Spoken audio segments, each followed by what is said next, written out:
ఏ కావచ్చు మన కొడుకు సముద్రంలో పడి చనిపోయాడు, మన కొడుకును బతికి తీసుకున్నట్టే తీసుకొస్తున్న బాధ్యత గురువుగా వచ్చి కృష్ణ నా కొడుకు సముద్రం చూడలేదు, మా కొడుకు తీసుకున్నాడు. కృష్ణుడు వెళ్ళి అమ్మలేదు, సముద్రం లోపలికి వెళ్ళాడు. సముద్రం లోపలికి వెళ్ళి సైనికుడు రాక్షసుడు. ఆ రాక్షసుడు ఎందుకు చేస్తున్నా ఆ రాక్షసు చెప్పేవాడు మీ గురువుగా కొడుకుని దేశంలో మీ గురువుగా కొడుకు ఎవరో పెడితే ఎవరో తెలియదు. ఇప్పుడు వెళ్ళి మా గురువుగా కొడుకు ఇవ్వండి అంటే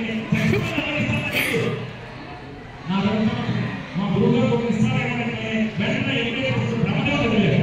ఏమిటి కృష్ణుడు వచ్చాడు వచ్చి ఆ గురువుగా కొడుకుని బాబు యమకరంలో ఉన్న బ్రహ్మ మనం అందరం కృష్ణుడు గొప్ప ఇచ్చేయంటే ఆ చదివే గురువుగా పంపిస్తే శ్రీకృష్ణుడు తీసుకొచ్చి గురువుగా ఆయన శాంతికుడికి చదివే కొడుకు అంత భక్తి